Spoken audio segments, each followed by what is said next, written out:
نعم فقبارة منه وكاكا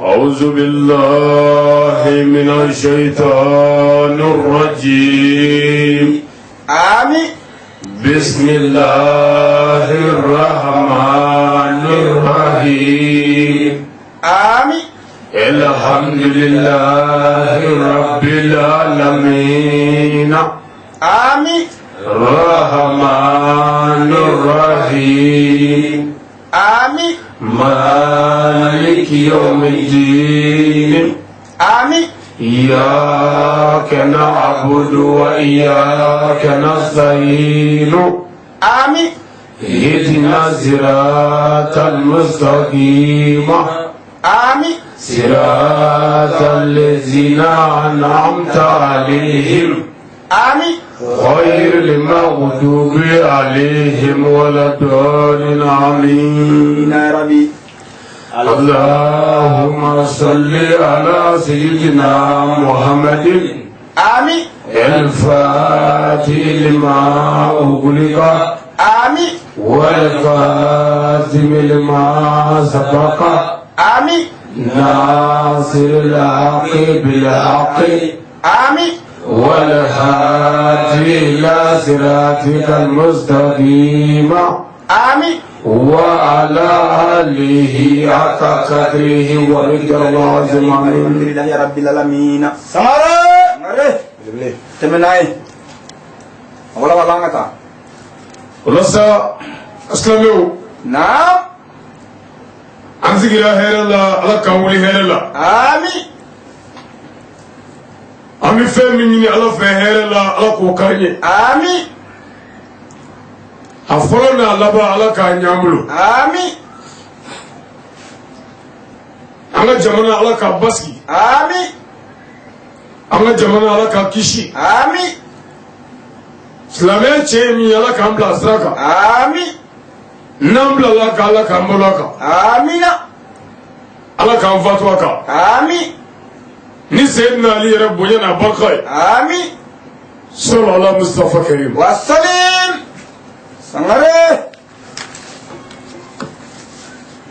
oko aslama na murai نعم anye ilaydu mindi amade islamu ma أها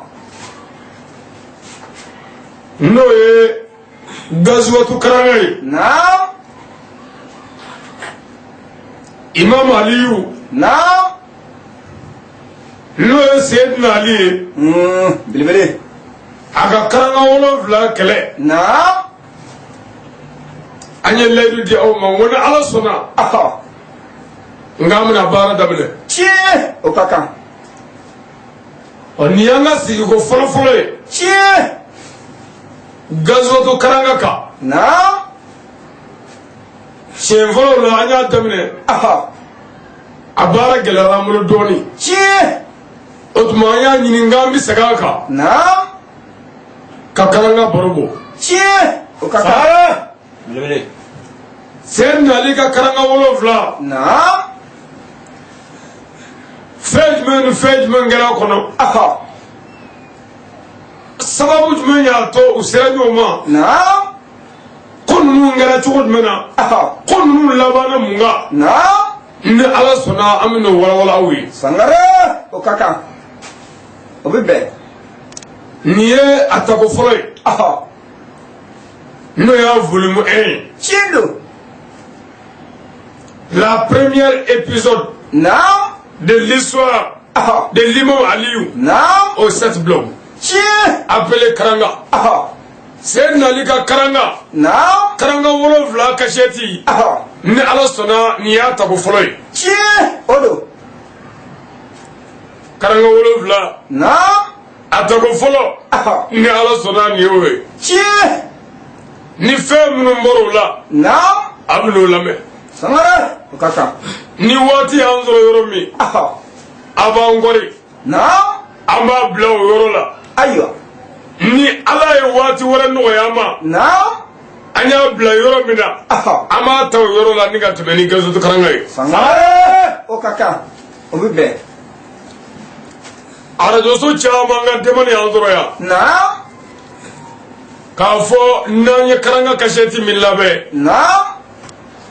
u mago b'a la k'a pase Tiɲɛ. arajoso caman Naam. an ka duguw la Aha. Bamako yan Naam. ani yɔrɔ wɛrɛw la Aha. u caman ka lɛtiri an sɔrɔ Tiɲɛ. o tuma ni ala sɔnna olu ka baara ye ɛri la baara de ye Siga t'a la. o tuma an y'a kanu ka fɛn in bila ɛri kelen hakɛ la Naam. walasa an badenw ka se ka faamu sɔrɔ ka dɔɔni dɔɔni Tiɲɛ. gazuwatu karanga Aha. a fɔlɔ n'a laban Naam. ala k'a ɲɛ an bolo Amin. ni kira muhamadu bonya n'a barika ye Amin. ni shirifiw yɛrɛ hɔrɔma ye Amin. sɔli ala mustafa karim Wasalim. Sangare. namoro ye Naam. seyidina aliyu Aha. n'o ye asadali galibi ye Belebele. seyidina aliyu Naam. n'o ye karamalaw wajahu Tiɲɛ. seyidina aliyu Naam. a fa ye fatan ye Aha. binakɛ kɔnɔntɔn Ha. wolofa b'a dafa tan na Allahu Akbar. seyidina ali Waraba. seyidina ali fata Naam. a fa fɔlɔfɔlɔ Aha. o de ye abu talibi ye Tiɲɛ. abu talibi de ye seyidina ali yɛrɛ wolofa ye Ha. abu talibi Allahu Akbar. seyidina ali Naam. a fa filanan Aha. o de ye abdulahi ye Naam. abdulahi de ye kira muhamadu mustafa fasanuma ye Tiɲɛ. Sangare. Siga t'a la. seyidina ali Naam. a fa sabanan Aha. o de ye zubairu ye Naam. zubairu de ye seyidina ali fa sabanan ye Tiɲɛ. seyidina ali fa naaninan Naam. o de ye abasi ye Aha. abasi de ye seyidina ali fa naaninan ye Ha. abasi Allahu Akbar. seyidina ali fa duurunan Naam. o de ye diraru ye Aha. dararu de ye seyidina ali fa duurunan ye Tiɲɛ. seyidina ali fa wɔɔrɔnan Naam. o de ye amzata Aha. amza de ye seyidina ali fa wɔɔrɔnan ye Tiɲɛ. asadulayi gali O do. amma seyidina ali fa wolonfilanan Naam. o de ye mukawamu ye Aha. mukawamu ye seyidina ali fa wolonfilanan ye Tiɲɛ. O do. seyidina ali fa seeginan Naam. o de ye abu lahabi Aha. abu lahabi de ye seyidina ali fa seeginan ye Tiɲɛ. a fa kɔnɔntɔnnan Aha. o de ye harisu ye Naam. harisu de ye seyidina ali fa kɔnɔntɔnnan ye Tiɲɛ. O do. amma seyidina ali fa tannan Aha. n'o ye laban ye Naam. gayidaku gayidaku de ye seyidina ali fa ta ye Aha. ninnu de welela ko seyidina ali bangebaw Naam. fayanfa sira kan Tiɲɛ. maa tan don Allahu Akbar. seyidina ali Ha. seyidina ali fa ta in na Naam. mɔgɔ fila dɔrɔn de kɛra silamɛ ye Aha. ka don silamɛya la Naam. ka baya kɛ alakira ye Aha. ka ala ka diinɛ dɛmɛ n'u ni ye Naam. an'u ka nafolo ye fo ka taa se u ka ɲɛnamaya banni ma Ha. mɔgɔ fila Allahu Akbar. o de ye amzata Aha. ani abbas Tiɲɛ. O do. amza donna silamɛya la Naam. ni tiɲɛtigiya de Aha. abasi minɛna kɛlɛ senfɛ Naam. nka abasi donna diinɛ na Aha. ni kira danaya de Allahu Akbar. Sangare. Siga t'o la. ni mɔgɔ fila de sara silamɛya kan Aha. kira binakɛw la Tiɲɛ do. seyidina ali faw la Siga t'a la. asadulayi Belebele. seyidina aliyu Naam. karamallahu wajahu Aha. a tɛnɛmuso Naam. o ye wɔɔrɔ ye Aha. seyidina ali tɛnɛmuso Aha. maa wɔɔrɔ Ha. a tɛnɛmuso wɔɔrɔ Naam. o fɔlɔfɔlɔ Aha. o de ye safiyatu ye Naam. safiyatu de ye seyidina ali tɛnɛmuso fɔlɔfɔlɔ ye Tiɲɛ do. amma a filanan Aha. o de ye elbeida Naam. elbeida Aha. o de ye seyidina ali tɛnɛmuso filanan ye Tiɲɛ. Siga t'a la. seyidina ali tɛnɛmuso sabanan Naam. o de ye atikatu ye Aha. atikatu de ye seyidina ali tɛnɛmuso sabanan ye Tiɲɛ. amma seyidina ali tɛnɛmuso naaninan Naam. o de ye umaymata Aha. umaymata de ye seyidina ali tɛnɛmuso naaninan ye Tiɲɛ. seyidina aliyu tɛnɛmuso duurunan Naam. o de ye ariwa ye Aha. ariwa de ye imamu ali tɛnɛmuso duurunan ye Tiɲɛ. Siga t'a la. amma a tɛnɛmuso wɔɔrɔnan san n'o ye laban ye Aha. o de ye birata ye biyata de asal galibi sayyidina aliyu karamallahu wajhahu wani sayyidina ali tanamsu worona sigat Allah libele sayyidina aliyu karamallahu wajhahu abangena magan dugu barka ma konnana chindo sayyidina ali bangena alkaba de konna Allahu akbar asalullah libele Sayyidina Ali, le fils d'Aba Talibi et de Fatimata bin Asadou. Aba Talibi de Sayyidina Ali. Ade Fatimata bin Asadou. O wala de Sayyidina Ali. Bilibele. Folo folo. Maga ngono. Maga Al-Kaaba. O de Al-Kasoy. Kabi Nabila Ibrahim kili alayhi salam. Allahu akbar. Nabila Ibrahim. Ale de ala ka so labɛn Al-Kaaba nga o kɔfɛ o nana kɛ jagokɛyɔrɔ ye ka na b'o la ka na kɛ boliso ye kira bangena k'a sɔrɔ Al-Kaaba ye boli marayɔrɔ de ye Nabila Ibrahima i y'a tɔgɔ dɔn ayi wala ko Kalilullahi ala terikɛ Ibrahima diɲɛ bɛɛ mɔgɔ fɔlɔfɔlɔ min ye si jɛma y'a farikolo la Nabila Ibrahima don Allahu akbar dɔw ye san 2000 kɛ olu ma si jɛma ye kabako dɔw ye san 3000 kɛ olu ma si jɛma ye dɔw ye san 1000 kɛ olu ma si jɛma ye farikolo la nka Nabila Ibrahima de kɛra mɔgɔ fɔlɔ ye dugukolo kan min ye si jɛma y'a farikolo la Allahu akbar an fa adama y'a tile kɛ o ma si jɛma sɔrɔ Sisa y'i tile kɛ Nabi Idrisa y'a tile kɛ Nabila Nuha y'a tile kɛ fɔ turu nana se Nabila Ibrahima ale kɛra mɔgɔ fɔlɔ ye min ye si jɛma y'a farikolo la i ma diɲɛ taabolo ye bi denmisɛnnin dɔw bɛ ka bange ni si jɛma ye farikolo la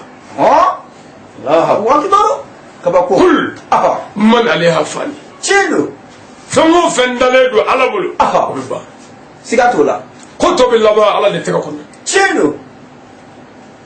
ala k'aw minɛ diya amin Sayyidina Ali il est né 30 ans après la guerre des éléphants en l'an 600 de la naissance de Jésus-Christ et le salut soit sur lui Sayyidina Ali bangena samakɛlɛ sa kɔfɛ san 30 Imam Aliyu bangena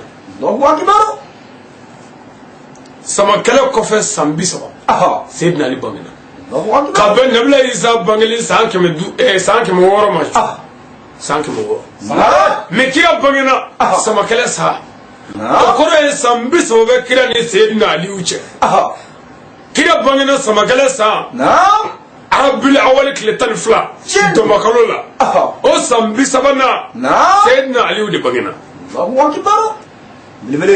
Sayyidina Aliyu a bangena à l'an 600 de la naissance du prophète Jésus-Christ le fils de Marie Sayyidina Ali bangena Mariama de Isa ka bangeni san 600 nga Muhammadu bangena sallallahu alaihi wasallam Isa bangeni san 500 ani 70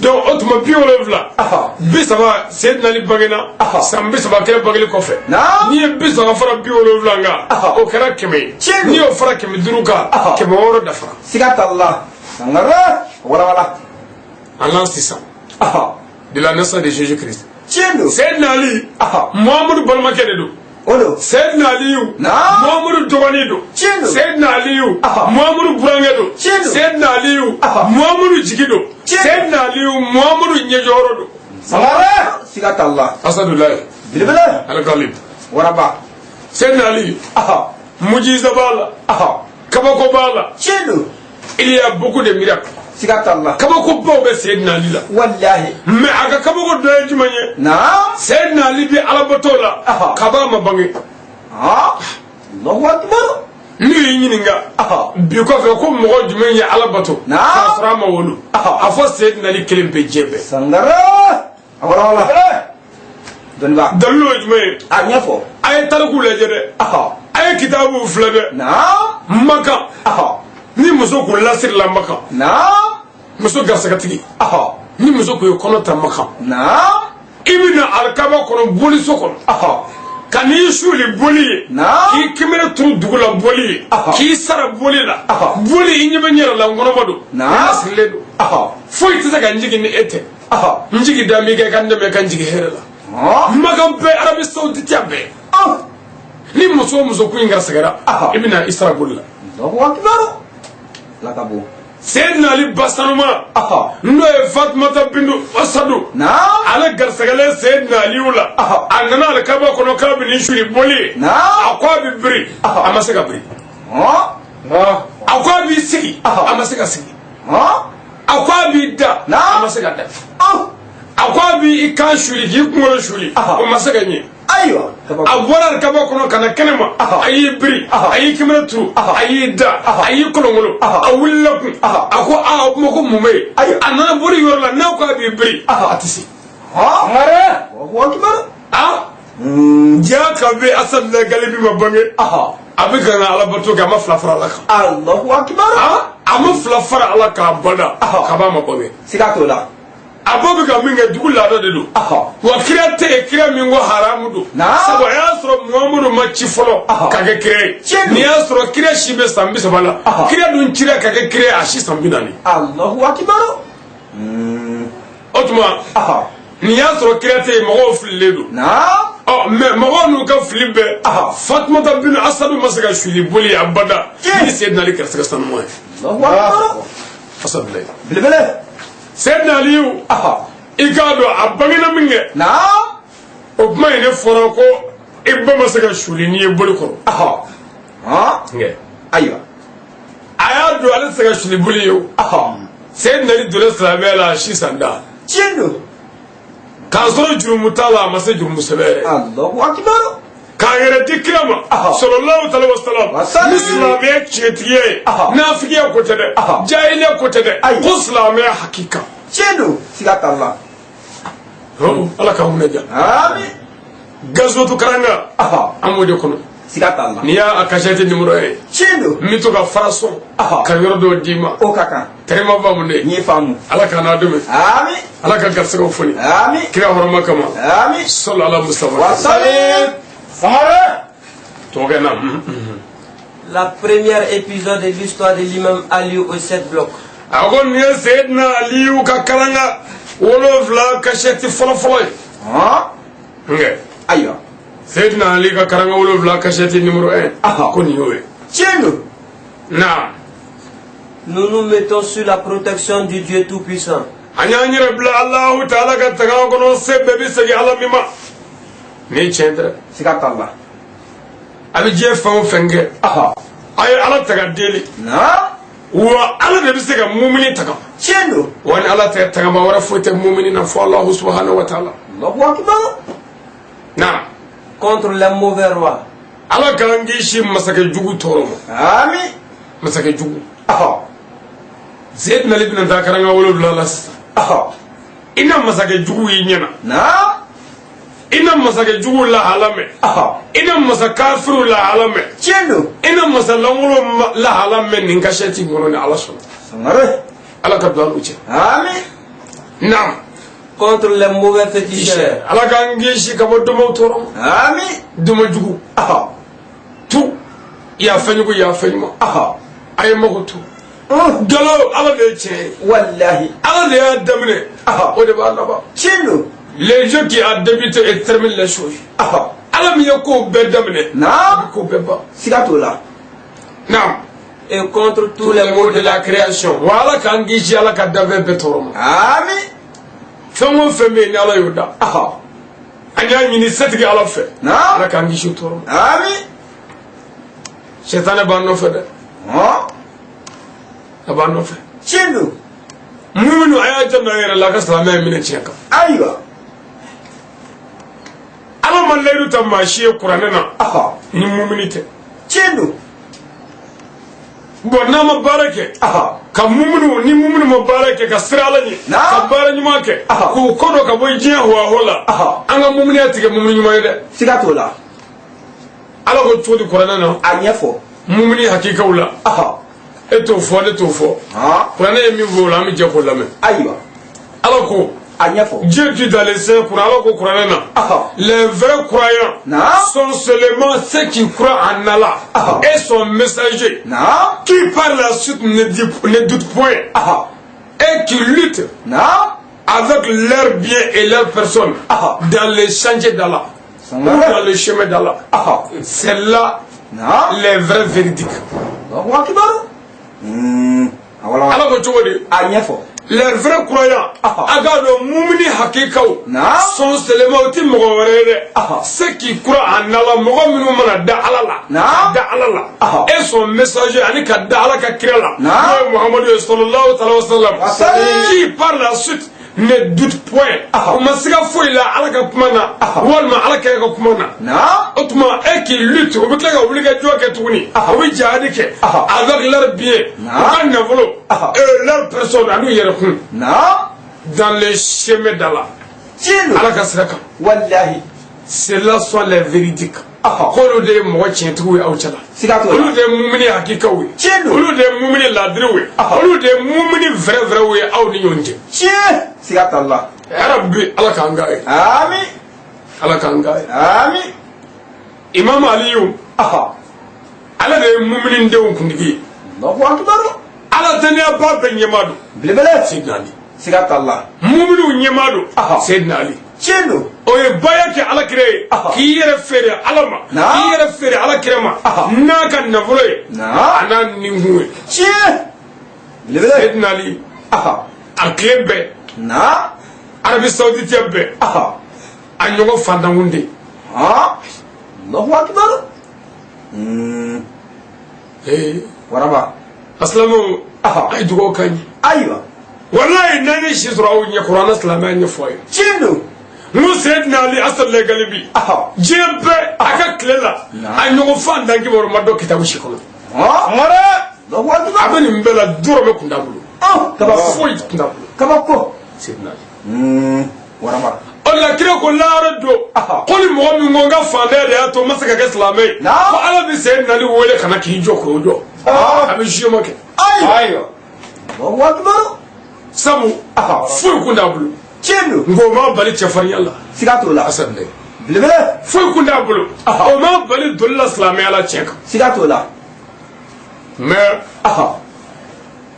on vlebi ni fenda mi mulo ko islamai tiye ni fendi ku oui ni fendi ku o ba no ga ke chendo nga hal ni fendi ku islamai bi ni sigato la bilbele kira bi fatu dobe kitabu filade aywa ni ya ga so belaje ti dorbe ke fla so kira Muhammad sallallahu Allahu akbar me ga do banu le bani sisi aywa Ameriki France Asie Europe jamono ka malle angebe ka kono dale fabe chendo ka war ka kono fabe kono amna to jiya kono abada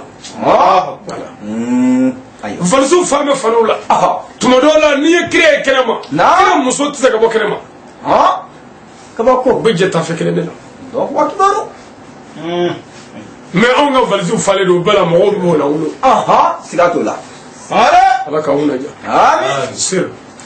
Nous commençons par le grand nom de Dieu. Namore anyazizina Allah ta'ala to barka mai sebbe bi sagala mima sigato la anyazizina Allah to barka mai o kaka abije fo fenge aya jandunna aywa aya damna Allah to o kaka na yo ko damna Allah to fo Allah ka barka dula bulu sigato la na Le clément qui manifeste sa clémence. Allah mi je hinel lo bolitigi ay je hinel lo bo kafir islamé nde foila bebe dotoro je ne mala chendo je hinel lo bolitigi sigato Allah je hera sirin islamu la de aywa ala famo fenda abebe dotoro je ne mala chendo sigato Allah Allah ala go krema wa ma arsalnaka illa rahmatan lil alamin chendo Muhammadu ne ala me ci fuwe kama devo nga hera soroko sigato la ama fo islamu ga hera sorole devo ama fo makaga de ko devo Tiens-nous. A ma fɔ madinakaw dɛ ko dalɛnw Tiens-nous. a ma fɔ adamadenw dɛ ko dalɛn bɛɛ ka hɛrɛ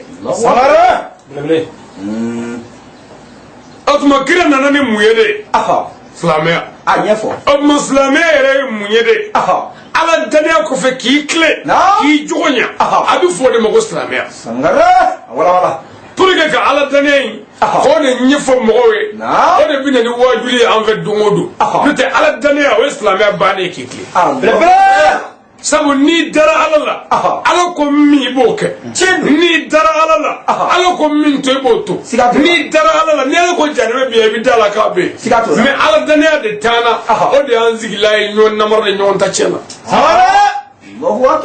ala daniya taana dɛ misiriw bulokɛlen don tewu mais walayi min bɛ tiɲɛ kan ala ka dɔgɔ o de la an n'u tɛ se ka bɛn ayi nkalon ni tiɲɛ tɛ se ka bɛn o n ko tiɲɛ ye gurupu fila ye y'o f'i ye ɲumankɛla ni tiɲɛnikɛla ni mɔgɔ min ko ko m'a dilan mɔgɔ minnu b'a dilanlen fɛ o bɛ fara i kan k'i dɛmɛ mɔgɔ min ko k'a b'a tiɲɛ minnu bɛ fɛ a ka tiɲɛ olu bɛ fara i kan k'i dɛmɛ a ka tiɲɛ diɲɛ nin fila ye dɛ o tuma silamɛw a balimakɛ n'a ka garibukɛ anw wulila de k'a fɔ an bɛ diinɛ dɛmɛ ni tiɲɛ ye datugulen ninnu k'u dayɛlɛ ni tiɲɛ ye k'u baama diɲɛ kɔnɔ ni tiɲɛ ye mɔgɔ minnu b'a fɛ u ka dɛmɛ olu ka na an dɛmɛ an ka taa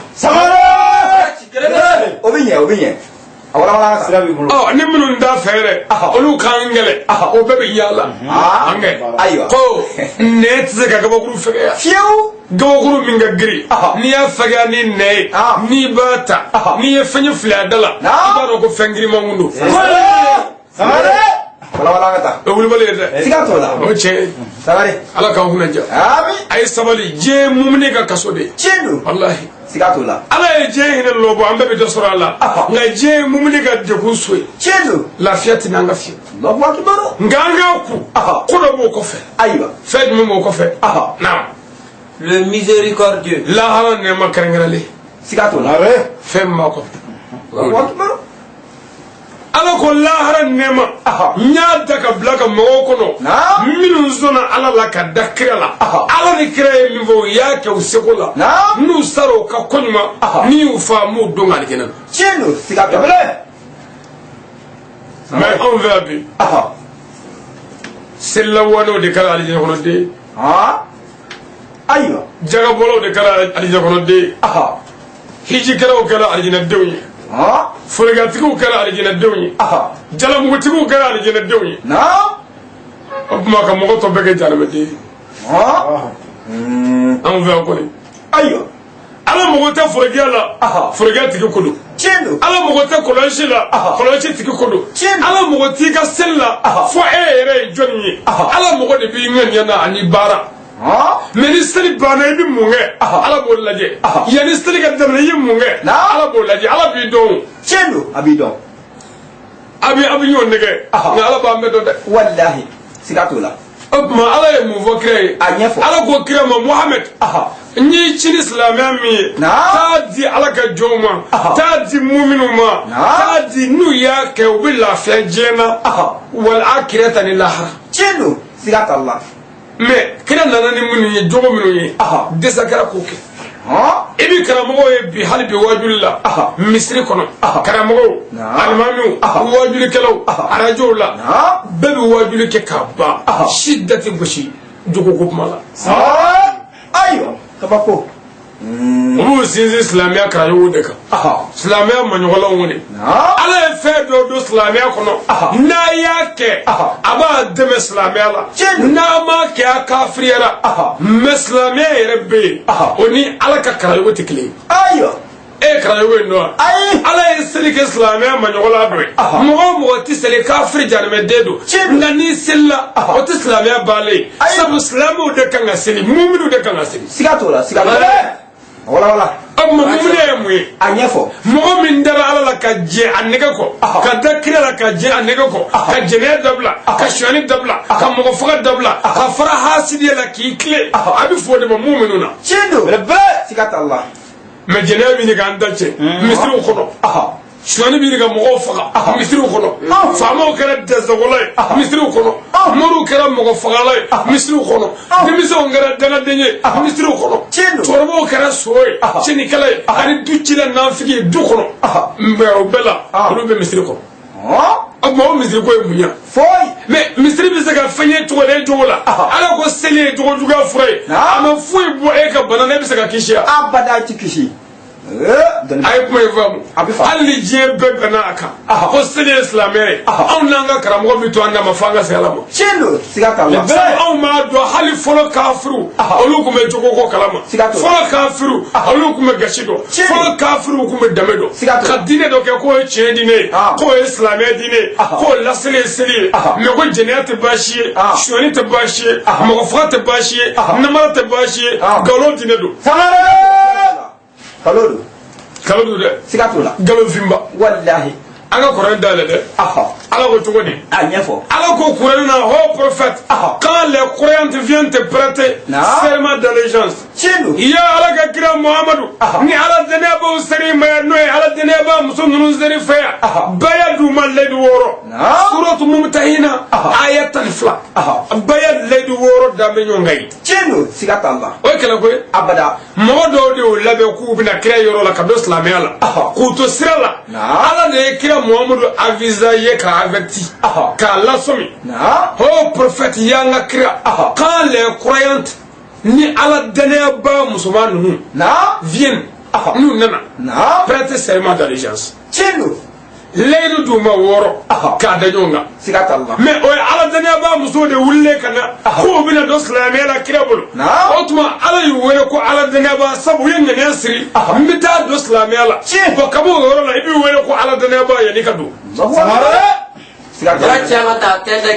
maintenant sur la ko udara la ko ala e kelen islamiyya chen ko kuma ko udara do bayala pour ko bli aywa do mundu la bel obla aywa kira sallallahu alaihi wasallam ay umar bla ga bon makka kana madina kana bayadi madina ko mo bukhari koti kana bayadi madina chawma madina chawka baya woro bale ko asoro ga muso faranyo nga boko no kana jodala ako muso ma ay muso fo ka fa ka do umaru ye ala kira ga cidinya ka bon makka kana aw yoro la ya ay shiriya mawlete fo ala mo cide akana flafra la ka akana shionike akana jeniyake akana namra ga se bulokoro akana tim foga ni kira Muhammadu ya bla bara min aka Allah ba kake muso ko anzona Umar ko wallahi ko kira ko naya dafakati jeni Allahu akbar sigatenna Bugari koti okela ko ay baya Bugari yafo Muslim yafo Abu Dawud yafo Tirmidhi yafo Sunan Nasa'i yafo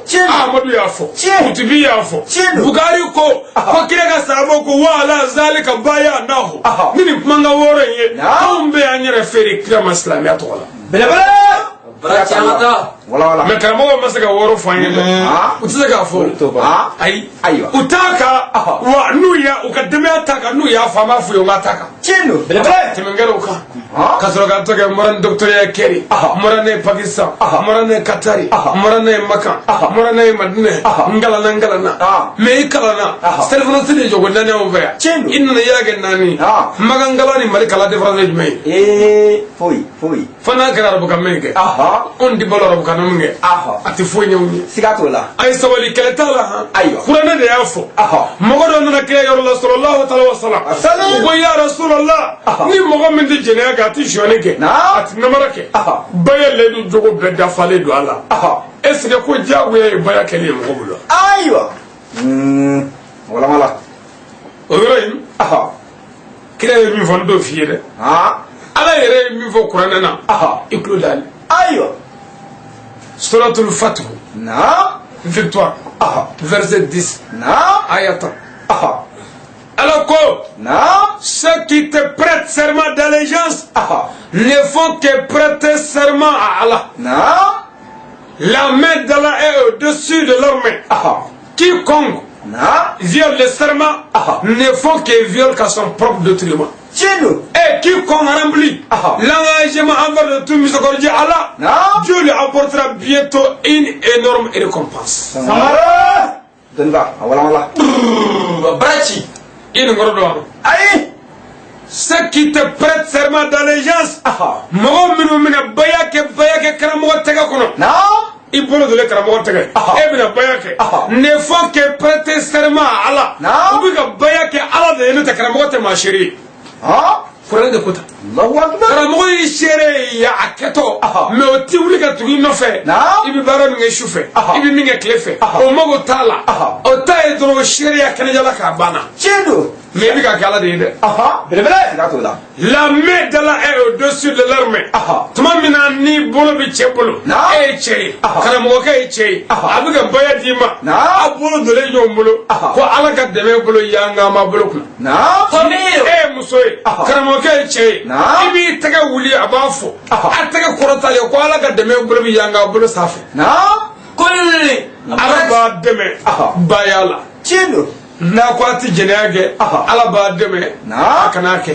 n'a ko a ti suyɛni kɛ Allah b'a dɛmɛ a t'a kɛ Allah ka dɛmɛ bolo bɛ yanga a bolo kunna quiconque ni mɔgɔ min sɔrɔla aw la viol ka janfa kɛ ka namara kɛ le serment baya wɔɔrɔ la ne faut que violer qu'à son propre détriment o tigi bi k'a ka ɲɛnamaya de lagosi k'a ka ɲɛnamaya tiɲɛ k'a ka ɲɛnamaya yɛrɛ de tiɲɛ a yɛrɛ ye et quiconque ni mɔgɔ min fana sɔrɔ la a rempli ka dafali kɛ l'engagement envers le tout misokɔrɔjɛ Allah ka l'aide dafa ni Allah cɛla dibi la kɛnɛ kan o tuma Dieu lui apportera bientôt une énorme récompense Allah b'i sara sara la min ka bon lahara don ya Rabbi Allah k'an sara sara la lahara don min ka bon kira bonya kama sallallahu alaihi wasallam kala tala baya dɔw ko muso de kan ka baya kɛ ko cɛw man ka baya kɛ musow kana fila fara Allah kan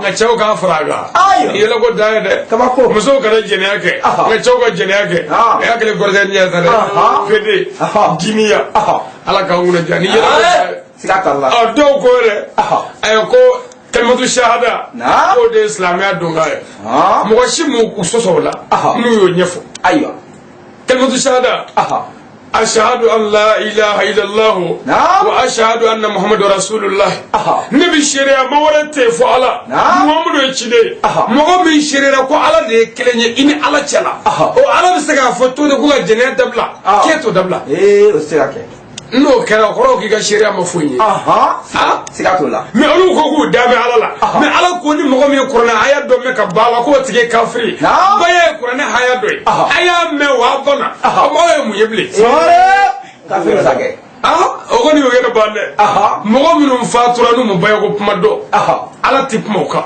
sabu Allah ko n t'a minɛ fɛn ma a tɛ fɛn min dɔn minnu balola ka sa u ka karamɔgɔw ma baya ko fu ye u ka karamɔgɔ ye minnu fɔ n'u y'o kɛ u bɛ kisi siga t'o la hali n'o kɛra nkalon ye sabu u tɛ tiɲɛ dɔn u y'u ka danaya de b'o karamɔgɔ kan wa u dan b'o de la o de ko k'ale y'a dɔn o ye min fɔ n'u y'o kɛ tiɲɛ kan i bɛ ɲininka n'o de ye baara banna siga t'o la mais aw minnu ye baya ko kuma mɛn a tulo la ka ban Allah olu kɔni ye mɔgɔ ye sa minnu ka ko bɛ Allah bolo Allah de b'o ɲɛ dɔn siga t'o la Allah k'an mun diya dɔw ko maliyɛn tɔn don dɔw ko diinɛ kura don dɔw ko dɔw ka tɔn don n tɛ fila fara Allah kan bolisɔn ye silamɛya o ye diinɛ kura ye n'o kɛra diinɛ kura kuma diinɛ kura tun ye jɔsɔn diinɛ ye dɛ bolisɔn diinɛ a sɔgɔ kɛmɛ siga t'o la baya kumakan filanan n tɛ suyani kɛ zo ye silamɛya anw fɛ hali zo ye laadiri yɛrɛ ye zo ye hɔrɔnya mɔgɔ min bɛna suyani na bamanan tɛ sɔn a denmuso dɔ ma furu la fiyewu fɔlɔ fɔlɔ mais misiri bloqué mɛ a bɛɛ so sabu misiri maa 700 n'i y'a lajɛ n'i ye so bɔ a la so bɔ misiri kɔnɔ a tɔ bɛ to maa 100 o 100 n'i ye jɛnɛyakɛlaw bɛɛ bɔ 700 yɛrɛ la a tɔ bɛ to maa 50 ye o 50 n'i ye namaratɔw bɔ a la a tɔ ye 25 ye o 25 n'i ye nkalontigɛlaw bɔ a la 700 bɛɛ lajɛlen la a tɔ bɛ to maa 5 ye o maa 5 yɛrɛ n'i y'o lajɛ dɔ ka kulisi sen kelen faralen don dɔ ka disa fan kelen faralen don i y'a faamu dɔ ka sabara nuɲuru ye finikolon ye o de ye mɔgɔ ninnu ye tan ne ka batigi ninnu i n'a fɔ mɛlɛkɛw sangara tɛ ni Ala tɛ wallahi ala kam ma bo be duguma de dondoni Tienu. me yangale mbadunu akaba ko do de muri min bi ma ko ya bi muri min mi je ko no bi ko ti jene ga ko ma ga sa ko ma ka do ko de ko na che billahi te manyam se ama nyedo me ayo o ka wona mina nye fodo ayo nala sana o ma nga do ko islamia do ga baye keleto la ha furana de kuti Tienu. wa kire ga sa ba shite min no islamia la no ma woro ndakira bu Sigato la. ha Sigato la. kire muhammad dogonu nyata Tienu. no sedna liwi muhammad do nyata Tienu. muhammad muso yata muhammad modo yata Tienu. hasan no sedo yata me outma hali bi aw ga kere bayo ko la o bayo ko ble Ai. abisro mi bayo fo ato de fe Le frère. Sigato la. Quelle bonne affaire. ala ka huna ja Amen.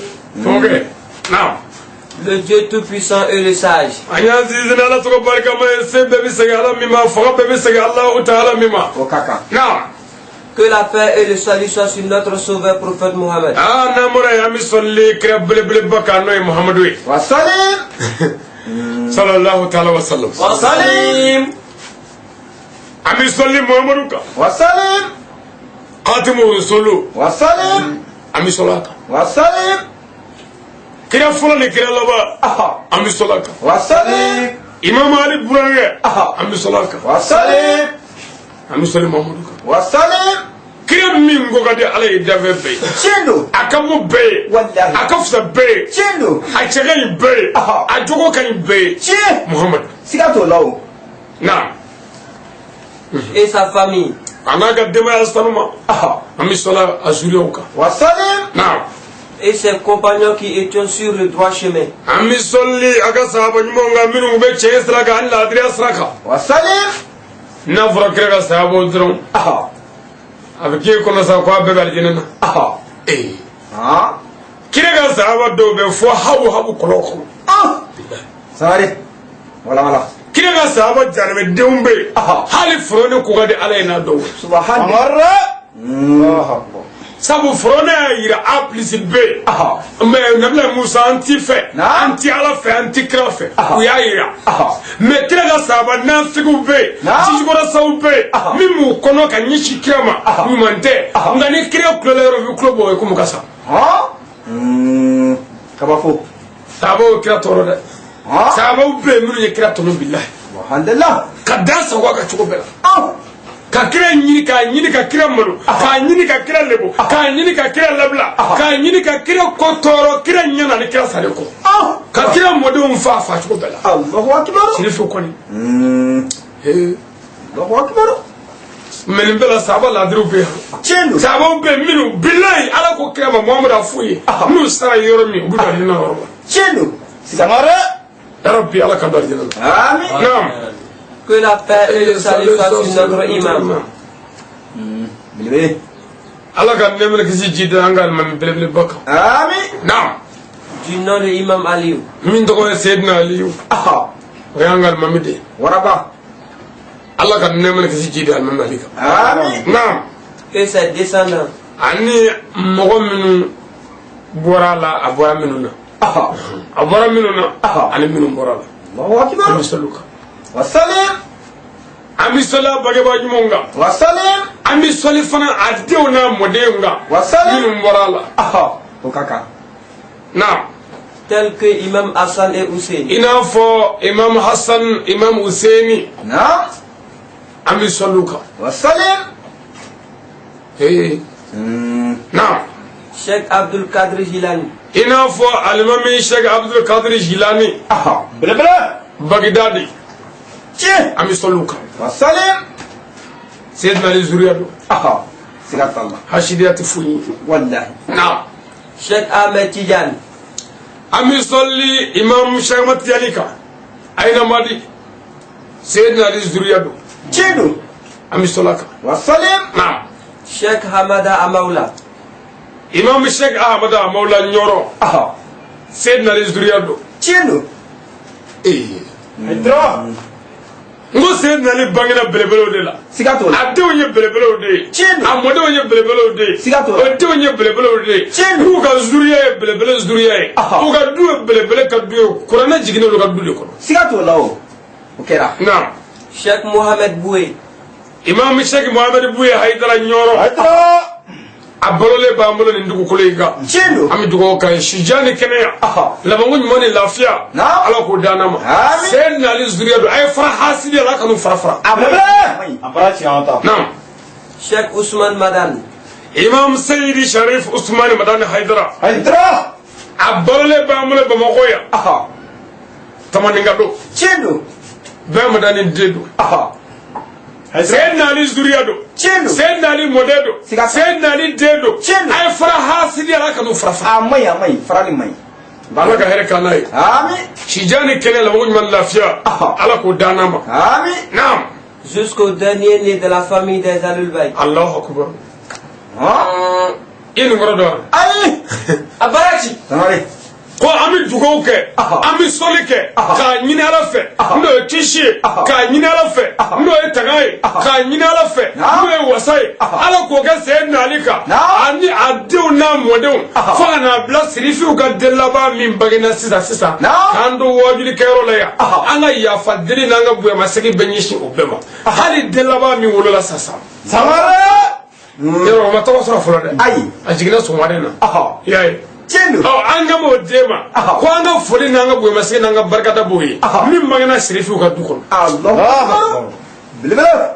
sirifi jumɛn Aha. magankaw ta ko tɛ Aha. madinakaw ta ko tɛ Aha. mali ko tɛ Aha. bamakɔ ko tɛ Aha. tamanin ko tɛ Aha. segu ko tɛ Aha. ɲɔrɔ ko tɛ Aha. yɔrɔ yɔrɔ Naam. Allahu a Akbar. ye fara hasidiya la Amin. a kana sirifiw fara Amai. Bada. yɔrɔ yɔrɔ a bi yɔrɔ yɔrɔ Ayo. Bada. a bi yɔrɔ yɔrɔ Aha. bɛɛ n'i siya tɛ yan Odo. n ko ala ye ninnu da k'u ye de Tiendo.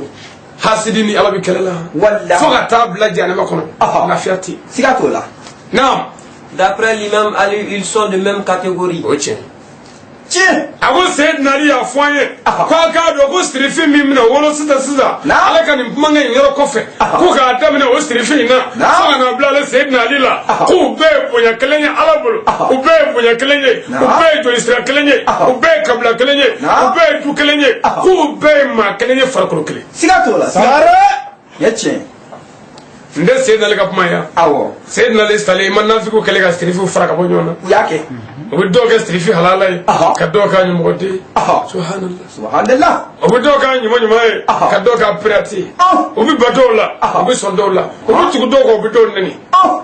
o bɛɛ ye nafigi n'i ye mɔgɔ la jarimɛ den dɔ bila Tiɲɛ. Belebele. Sigata la. a ye ne nɛni Aha. ne kan ka nɛni Aha. ne m'a fɔ maa si ka mun ye Aha. mɛ ala ko a ye sirifiw bonya Naam. a ye kira somɔgɔw bonya Aha. a ye alibetiw bonya Tiɲɛ. n'a y'u dɔgɔya bɛɛ a ye kira dɔgɔya Aha. kira dɔgɔyaba bɛɛ ye jarimɛ den ye hali n'a bɔra maka Sigato la. Sigato la. Sigato la o. Samari. kana ɲinan dɛ Ayi. karanga 7 Aha. N tɛ ɲina. an b'o de kɔnɔ hali bi Sigato la. nin ye a kasɛti fɔlɔ ye Tiɲɛ don. naam La première épisode de l'histoire de l'imam Ali aux 7 blocs. a ko seyidina ali a ka karanga 7 kasɛti fɔlɔfɔlɔ Naam. premier épisode Aha. a ko nin ye o ye Ayiwa. nin ye o ye Aha. an bɛ fɔlɔfɔlɔ ka min f'i ye Naam.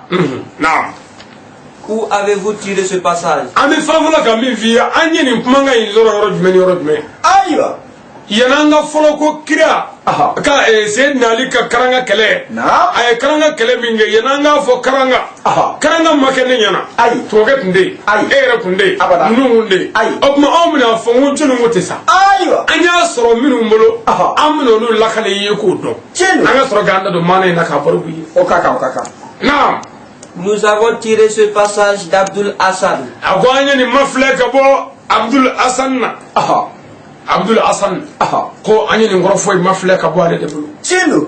naam Qu'il a tiré de Ahmadou ibn Abdoulaye. a ko ale y'a mafilɛ ka bɔ ahamadu ibn abdullahi la Naam. ahamadu ibn abdullahi Aha. abdul hasan ko ale y'a sɔrɔ ka bɔ o bolo Tiɲɛ don. naam Qu'il a tiré ce passage de Mohamed ibn ibn bikiri Bikri. a ko ale y'a sɔrɔ ka bɔ muhamadu ibn bikiri la Naam. abdul hasan ko Aha. ko ale y'a kumakan in sɔrɔ ka bɔ ahamadu ibn abdullahi la Aha. ahamadu ibn abdullahi ko Naam. ko ale y'a mafilɛ ka bɔ muhamadu ibn bikiri la Aha. Allahu Akbar. muhamadu ibn bikiri ko cogo di naam Mohamed ibn Bikri a dit ko muhamadu ibn bikiri ko naam que Yusuf ibn Abdoulaye l'a expliqué ce passage. a ko yusuf ibn abdullahi Yusuf mi Abdullahi de na ko de kuma ngai lakalale chino Yusuf ibn Abdullahi aha o de kuma ngai lakalale sigat Allah ani joni nam. Et Khalid ibn Rafat al-Juhni eut aussi à expliquer cette histoire. Ako ani Khalid na ibn Rafat al-Juhni aha ko lu de kuma ngai lakale ali chino ibn Vammo abe fam Yusuf ibn Abdullahi aha ale de ko ako Khalid aha ibn Rafat al-Juhni na ko lu de kuma ngai lakale ha aywa Yusuf ibn Abdullahi ale kuma ngai lakale Muhammad ibn Bikri na ani Khalid ibn Rafat al-Juhni chino olu fula de kuma ngai lakale no ye Sayyidina Ali ka karanga kale Allahu akbar naam Ils ont dit olu ko aywa naam qu'ils ont tiré ce passage au propriétaire. ko olu fana ye kuma ngai nzoro ka bɔ kitabutigi la aha kitabutigi de kuma ngai lakale lu ye aha naam Que l'imam Ali ibn Abi Talib nous a expliqué ce passage. ko Sayyidina Ali yɛrɛ Aba Talibi de ko ale yɛrɛ de ye ko in lakale ha hare Allahu akbar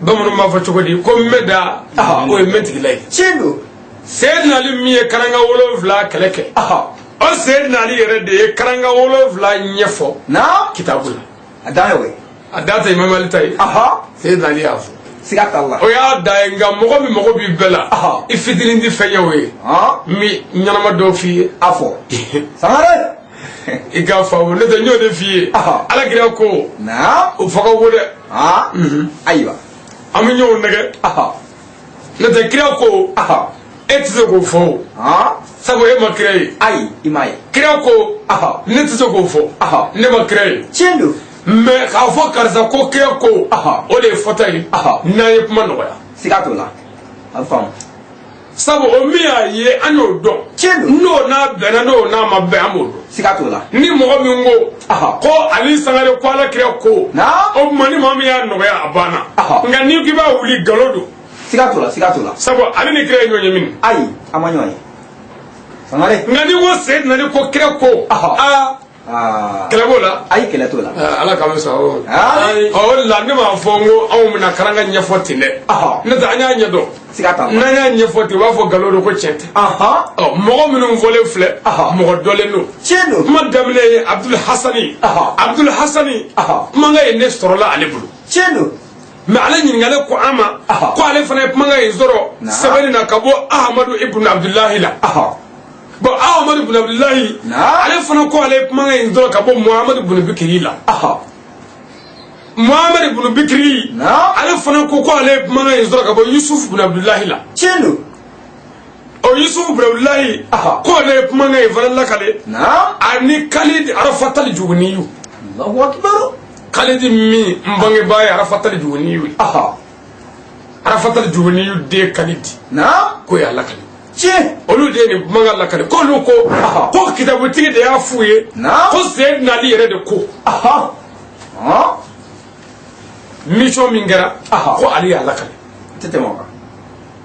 sabu Sayyidina Ali taara karanga min na a kelen de taara bon n'a fɔra ko minnu kɛra ko k'o bɛɛ sɛbɛn kitabu la ni Sayyidina Ali yɛrɛ m'o fɔ e ni Ala cɛ jɔn bɛ se k'o fɔ ayi mɔgɔ si mɔgɔ kun de ye o ayi sabu hali n'a ye mɔgɔ sɔrɔ sira la a y'o sɔrɔ sira la yan'o ka sɔrɔ min kɛra jɔn b'o lakale ni Ali tɛ o tuma Sayyidina Ali yɛrɛ de y'a lakale min da ye min digila ye sigato la tɔgɔ kɛ sir.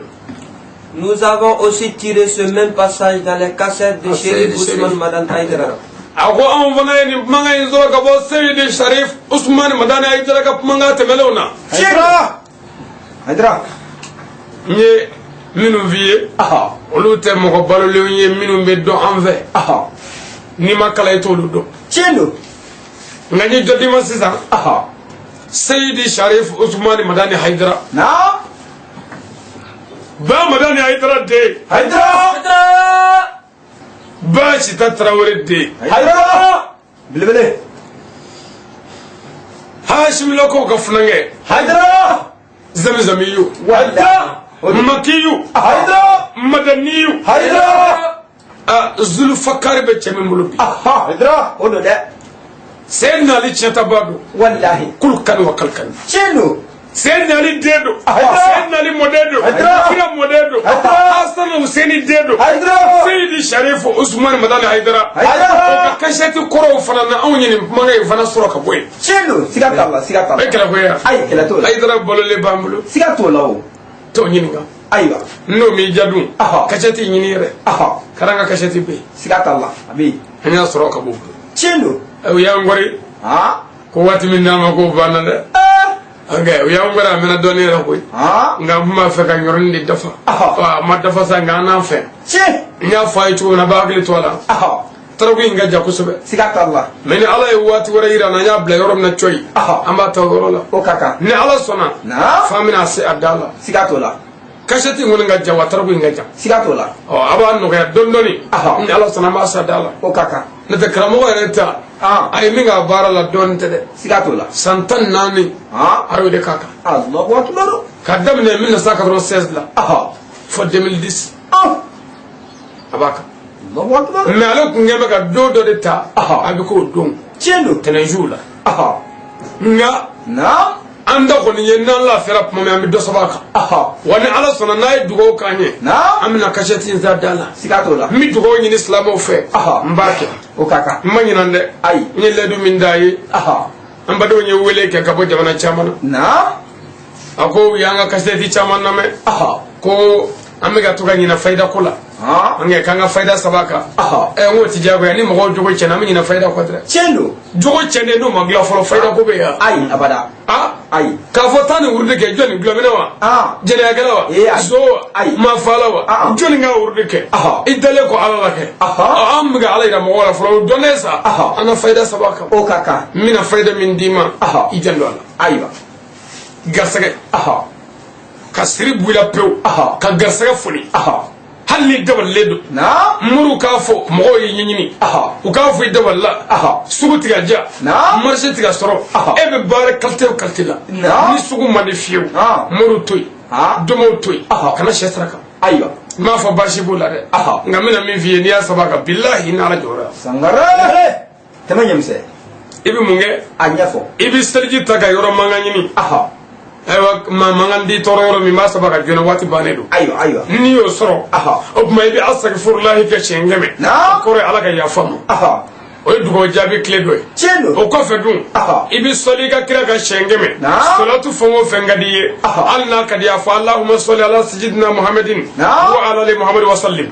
chengeme o kore ala ka yafa ka kirama o fana dugo jabi kledo no banadun o may bi soro ka sabaga ya fatahu ya razaq ya fatahu ya razaq ya fatahu ya razaq shenke mo wolovla bi wolovla ani wolovla ya fatahu ya razaq ni o fa bi kola shikelenda ibi wolovla ke ka bi wolovla ke asoga ke mo wolovla ke ni ya ke je ko kula sikala sedalo kula sahara tamanyamse nyini ndama sirifu nyida kama nyini ndama sayyidina ali valer kama nyini ndama imam ali bonya kama nyini ndama karanga yere kele yere sayyidina ali chesteri minute minenda minge nyini ndama ubunya kama Allahu akbar ndi fo nyini fe warla nga mi fengele nyini fe nama ke bashi aywa kiga bashi ni bi faida nunge ibi dugo doni zaman nema wallahi na ya kenya bi mine chendo